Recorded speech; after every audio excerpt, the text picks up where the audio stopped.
পাথর চাপা দিয়ে তারপরে দুনিয়া থেকে বিদায় করে দেওয়া হচ্ছে। এ কোন যুগ?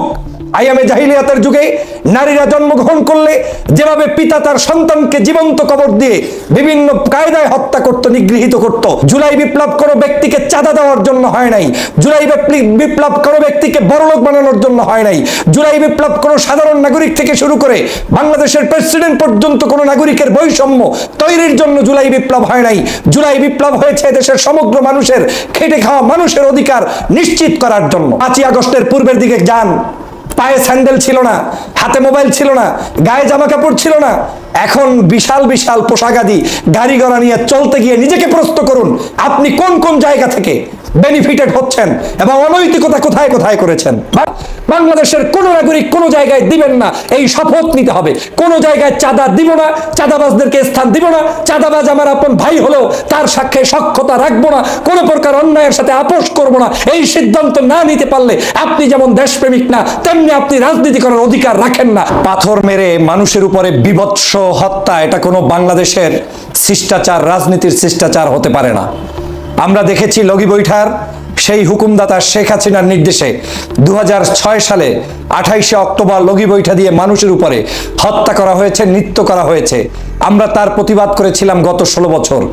আজ আবার বিএনপির নাম করে একটি দলের কিছু সদস্য তারা আজকের চাঁদাবাজির নাম করে চাঁদা তোলার জন্য মানুষের উপরে হত্যার লেলি খেলায় মেতে উঠেছে। এটা কোনো রাজনৈতিকভাবে মেনে নেওয়ার যেমন স্থান নেই, বাংলাদেশের সমাজনীতিতে, রাজনীতিতে মেনে নেওয়ার কোনো সুযোগ নেই। যে দলেরই হন, যে মতেরই হন, যে আদর্শের হন, প্রতিপক্ষ কোনো ব্যক্তিকে ঘায়েল করতে গিয়ে পাথর দিয়ে তারপরে তার উপরে নৃত্য করে হত্যা করা, এটা চরম বিভৎস একটি রাজনৈতিক নমুনা ছাড়া আর কিছুই হতে পারে না। আজকের ফুসে উঠেছে দল যত বড়ই হোক, সংগঠন যত বড়ই হোক, পাগড়ি মাথায় দিয়ে রাজনীতি করুক, কিংবা ইসলামী দল নাম দিয়ে রাজনীতি করুক, কিংবা জেনারেল অন্য কোনো দলের রাজনীতি করুক, মানুষকে হত্যা করা, মানুষের উপরে নৃত্য করা, মানুষের লাশের উপরে তারপরে বর্বরোচিত কর্মকাণ্ড করা, এটা কোনো আদর্শবান রাজনীতির চরিত্র হতে পারে না। এর জন্য জুলাই বিপ্লব হয় নাই। জুলাই বিপ্লব হয়েছে দেশের সমগ্র মানুষের, খেটে খাওয়া মানুষের অধিকার নিশ্চিত করার জন্য। কিন্তু আজকের কিছু কিছু ব্যক্তি আজকের বড় বড় রাজনৈতিক দলগুলোর নাম ব্যবহার করে তারপরে সেই জায়গায় এই ধরনের অপকর্ম করে আজকের রাজনীতিকে কলুষিত করছে, যেটার বিরুদ্ধে পূর্বেও ছিলাম, এখনো আছি, ভবিষ্যতেও থাকবো। বাংলাদেশের কত বড় জাহিলিয়াত একটি দেশ এখন চলছে, যেই মুহূর্তে বাংলাদেশের একজন সাধারণ নাগরিক নিরাপত্তা বেষ্টনীর মধ্যে থাকবে, সেই মুহূর্তে একজন ব্যক্তি ব্যবসা বাণিজ্য করবে, আজকে তাকে ব্যবসা বাণিজ্য স্বাধীনভাবে করতে না দিয়ে উল্টো তাকে পাথর চাপা দিয়ে তারপরে দুনিয়া থেকে বিদায় করে দেওয়া হচ্ছে। এ কোন যুগ? আইয়ামে জাহিলিয়াতের যুগে নারীরা জন্মগ্রহণ করলে যেভাবে পিতা তার সন্তানকে জীবন্ত কবর দিয়ে বিভিন্ন কায়দায় হত্যা করত, নিগৃহীত করত, সেই সময় যেভাবে ইসলাম আসার পূর্বে তখন যেভাবে বিভৎস একটি মক্কা মদিনা সহ পৃথিবী ছিল, সেরকম একটি পৃথিবীকে আজও দেখতে হবে, এটা কোনোদিন মেনে নেওয়া যায় না। আমি তীব্র ভাষায় নিন্দা জানাই। আমি এটাকে কোনো ব্যবসা মনে করি না। চাকরি করেন, টাকা ইনকাম করেন, নৈতিকতার মাধ্যমে রাজনীতি করেন, মানুষের কাছে চাঁদা উঠানো, দোকান ব্যবসা বাণিজ্য থেকে চাঁদা উঠানো, রাস্তাঘাটে পার্কিং এর নামে চাঁদা উঠানো, হোটেল রেস্তোরাঁয় চাঁদা উঠানো, এটা কোনো রাজনীতির চরিত্র হতে পারে না। সে যেভাবে হোক না কেন, চাঁদা দিয়ে আমরা বাংলাদেশের রাজনীতি করব, এটা কেমন রাজনীতি? প্রিয় ভাইরা আমার, হৃদয়ে কাঁদিয়েছে কতগুলো দালালদের কারণে বাংলাদেশ আজকে নিমজ্জিত হচ্ছে। আজকের এই বাংলাদেশ কোন পথে যাচ্ছে, সেই দালালদের কারণে আমরা এখন হুঁশ হারিয়ে ফেলেছি। এরা আবার নাম বিক্রি করে করে 5ই আগস্টের পূর্বে যারা বাংলাদেশের কোনো কাজে ছিল না, যারা বাংলাদেশের কোনো আন্দোলন সংগ্রামে নেতৃত্ব দেয়নি, জুলাই বিপ্লবের জন্য যাদের বিন্দুমাত্র অবদান নেই, সেই সকল দালালরা এখন এসে বিভিন্ন পার্টির মধ্যে ঢুকে প্রবেশ করে তারপরে তারা এখন দেশটাকে ধ্বংস করতে চায়। কথাগুলো আপনাদের কাছে কষ্ট লাগবে, কারণ আপনারা এই কাজগুলোর মধ্যে ইনভলভ কেউ না কেউ কোনো না কোনো উপায় হয়ে যাচ্ছেন। মনে করছেন এই ইনভলভমেন্টের পক্ষে কেউ কথা বললেই সে আপনার লোক না, বরং আপনার দলের ক্ষতি করছে। বাংলাদেশের যেই মানুষটা চিতিয়ে বুক উঁচু করে এই মুহূর্তে আপনার দোষ ধরে দিচ্ছে, বিএনপির নেতাকর্মীদেরকে সতর্ক করছে, তারাই প্রকৃত আপনার বন্ধু। আর যারা আপনার সাথে দালালি করছে, এরা কেউ আপনার বন্ধু না। আমি তো কাউকে চিনি না যারা এই খুন খারাপি, হত্যা, সন্ত্রাস, তারপরে বিভিন্ন জায়গায় দলবাজি করছে, বাণিজ্য করছে, চাঁদা উঠাচ্ছে। এই চাঁদাবাজ মানুষগুলোকে আমি গত 16 বছর কোনো ভালো অ্যাক্টিভিটিসে দেখি নাই। তারা না ছিল ভালো নেতৃত্বে, না ছিল দেশ গঠনে, বরং খুঁজলে দেখবেন তারা আওয়ামী লীগের আমলেও বিভিন্নভাবে ষড়যন্ত্র করে বাংলাদেশের এই দেশে যাতে ভালো একটি পরিবর্তন না হয় সেজন্য ষড়যন্ত্র করেছে। আজকে তারা দলের নাম বিক্রি করে বিভিন্ন ষড়যন্ত্রে লিপ্ত হয়েছে। এই দায়ভার আপনাকে নিতে হবে, আপনাদেরকেই নিতে হবে। কোন হত্যা, কোন সন্ত্রাসী, কোন চাঁদাবাজি, সেটা বিএনপির নামে হোক, জামাতের নামে হোক, ইসলামী আন্দোলনের নামে হোক, ধর্মভিত্তিক মানুষের নাম দিয়ে হোক, কোন নামে অ্যালাউ করার কোন সুযোগ পৃথিবীতে নাই। হিউম্যানিটির ভাষায় কাউকে আপনি কোনোভাবে বিচার ছাড়া হত্যা করতে পারেন না। রয়ের খপ্পরে পড়েছেন, বিদেশিদের খপ্পরে পড়া হয়ে গিয়েছে।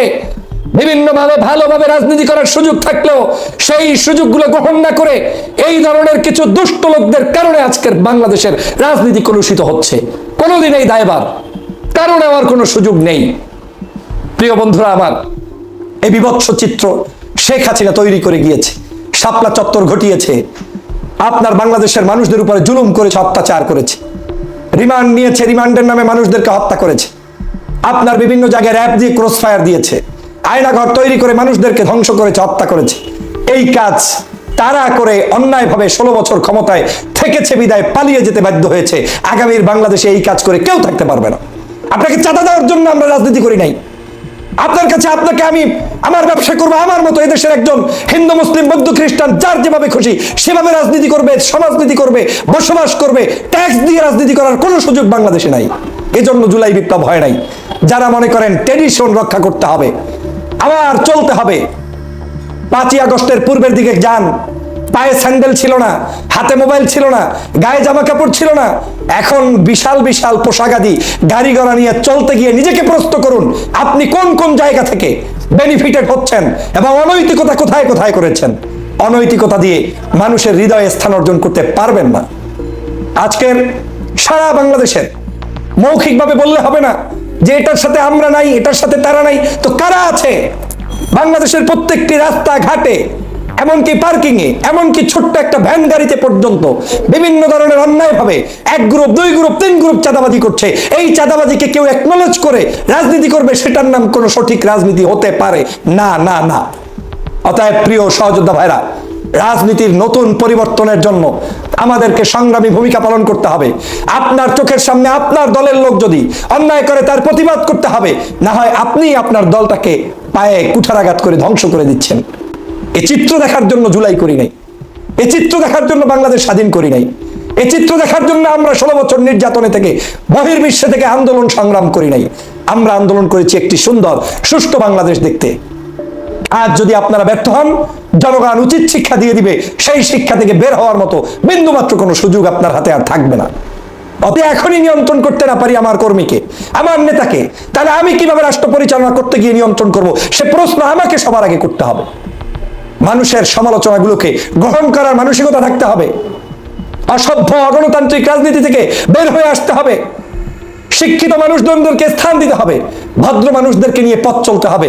যতই আপনি এই ধরনের অপকর্মের মধ্যে লিপ্তকৃত মানুষদেরকে দেখবেন, প্রত্যেকেই হচ্ছে, ম্যাক্সিমাম মানুষ দেখবেন দলের নাম দিয়েছে, মেট্রিক পাসও করে নাই, দলের নাম দিয়েছে, পদ পেয়েছে, কোনো তার ভূমিকা রাষ্ট্রের জন্য নাই, নেশাখোর, বিভিন্ন পদ পদবি নিয়ে লুটে পুটে খাচ্ছে আর নিজেদেরকে বড় বড় রাজনীতিবিদ মনে করছে।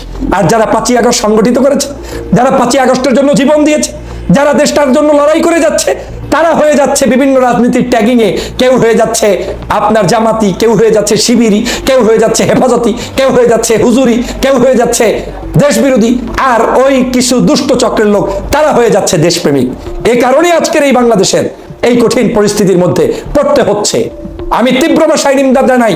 শুধু বিচার করলে হবে না, সারা বাংলাদেশ থেকে সমগ্র প্রকার 1 পয়সার চাঁদা বাংলাদেশের কোন নাগরিক কোন জায়গায় দিবেন না, এই শপথ নিতে হবে। কোন জায়গায় চাঁদা দিব না, চাঁদাবাজদেরকে স্থান দিব না, চাঁদাবাজ আমার আপন ভাই হলেও তার সাথে সখ্যতা রাখবো না, কোন প্রকার অন্যায়ের সাথে আপোষ করবো না। এই সিদ্ধান্ত না নিতে পারলে আপনি যেমন দেশপ্রেমিক না, তেমনি আপনি রাজনীতি করার অধিকার রাখেন না। চোখে আঙ্গুল দিয়ে বিএনপি দোষ করলে বিএনপির সামনে বলতে হবে, জামাত দোষ করলে জামাতের সামনে বলতে হবে। সেই মানসিকতা পোষণকারীরাই একমাত্র দেশপ্রেমিক এবং দেশের নাগরিক। না হয় এই দেশ আগামীতে কোনোদিন ভালো পথে যাবে না, যাবে না, যাবে না।